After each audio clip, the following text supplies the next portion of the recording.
And this is just a, you know, 4 figs on a fig that I just grafted like 3 months ago. It's now growing extremely well. I pinched it. It's putting out figs. I mean, this is just like the classic case of why you should be grafting your trees instead of rooting them, if you can help it. Hello everyone, this is Ross, and I thought I'd show you guys some more of my trees today. The first tree I want to talk about is Raspberry Latte. And Raspberry Latte, they say, because of the name, it tastes like a raspberry. In fact, many berry figs kind of do resemble a raspberry or even a strawberry.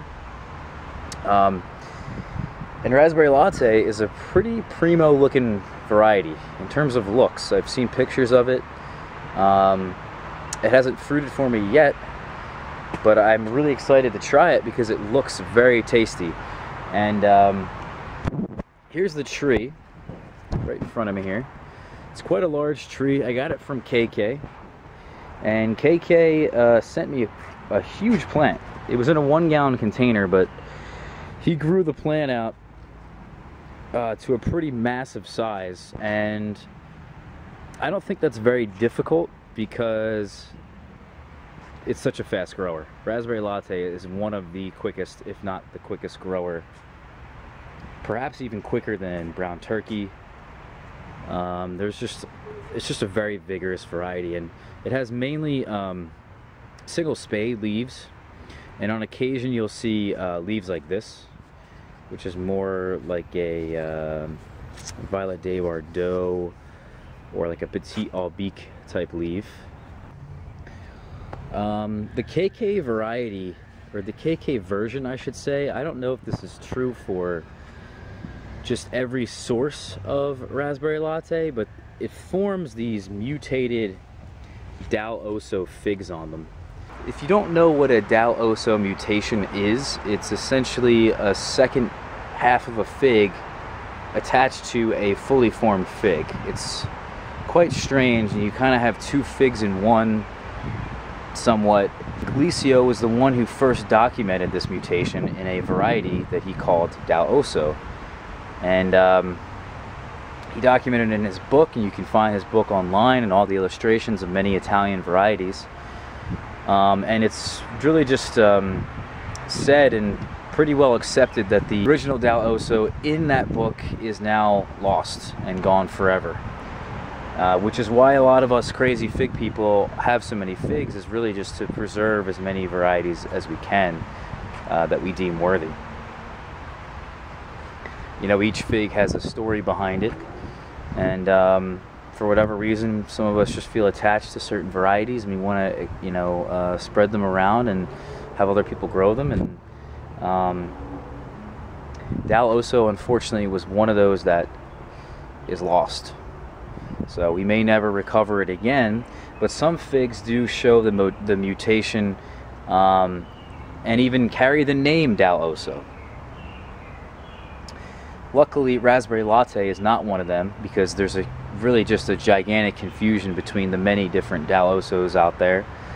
But Raspberry Latte, for the most part, and it's specifically the KK version, has the mutation. A friend of mine told me that his tree that has the Violet de Bordeaux type leaves has normal figs on it without the mutation, and the branches with the single spade have the mutation. So quite an interesting thing here, an interesting phenomenon. This branch over here definitely has the Violet de Bordeaux leaves. What's interesting about leaf patterns on fig trees is that you could have many different leaf patterns on the same tree. Some people are under the assumption that depending on the amount of nitrogen in the plant and how fast it took for that plant to grow, it puts out different types of leaves. You know, if you look here at my tree, you can see that on this branch right here, this is a Violet de Bordeaux branch, okay? But it started out as the spades, another spade, and then it looks like here the node spacing kind of slowed down, and it got shorter and closer together. And by getting closer together, it now formed a different leaf pattern, the Violet de Bordeaux type leaves. So Really just depending on how vigorous and how much nitrogen is in the plant usually can be an indicator of what kind of leaves you'll get. And next to my raspberry latte tree is my Sakura Black, and this is a grafted variety that I just did this year, because this was originally the rootstock that my Smith tree was on. And I originally, you know, if you've seen any of my videos, you saw me trunk air layer the Smith off of this brown turkey rootstock.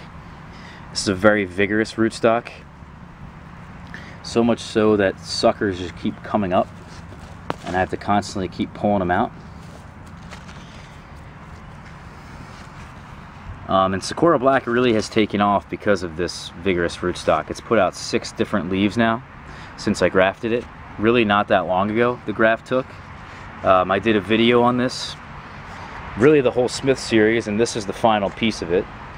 And then you can see here I pinched it.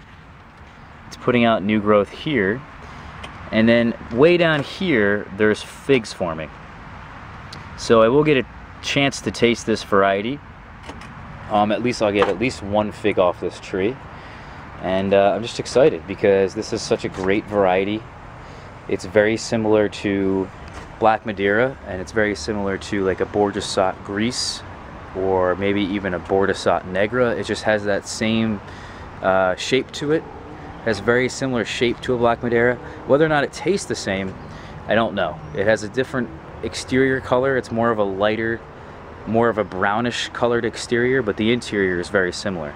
So I'm interested to see what it tastes like in comparison to my Black Madeira.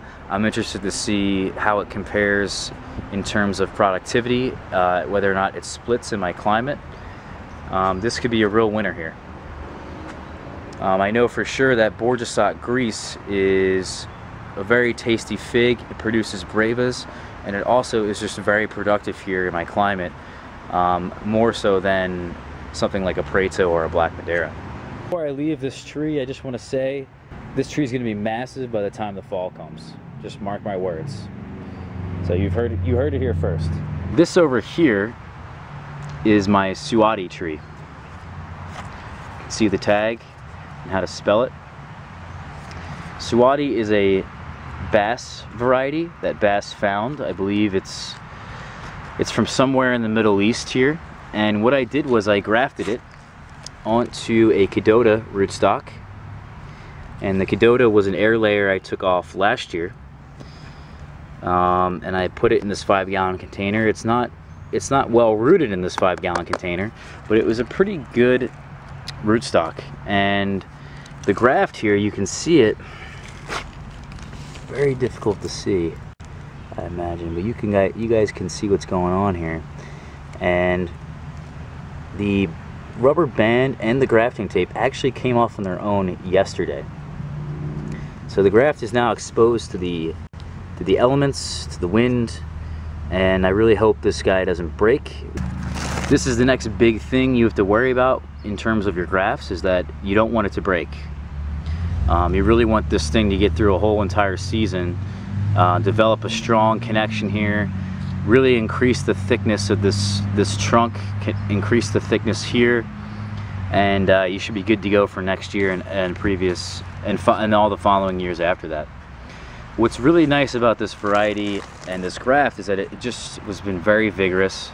It took very early in the greenhouse. I pinched it about 2 or 3 weeks ago, and it's forming figs now. So quite amazing. There's a fig basically on every single node. Well, on at least the top 4 nodes. So not bad for a graft I just put on, and it's just growing extremely well and putting out figs already. And this is just a 4 figs on a fig that I just grafted like 3 months ago. It's now growing extremely well. I pinched it. It's putting out figs. I mean, this is just like the classic case of why you should be grafting your trees instead of rooting them if you can help it. Grafting is just a very easy thing to do, and look at how much further ahead this is than a cutting I would have started 3 months ago. And this is just exponentially going to be a much faster and much bigger tree, much more productive tree over the following years, just because it has such an earlier start than something that I started from a cutting. Sawadee is a very, I've seen pictures of Sawadee and it's a very pretty fig. It might be one of the prettiest figs I've seen. In terms of taste, there isn't too much people raving about it, but it does look good and I'm really excited to try it. Definitely thankful to Bass that he did find this variety and spread it around the community. So I hope you guys have learned something new about a couple of the figs I'm growing and just some figs that are happening in the community. Happy growing, guys.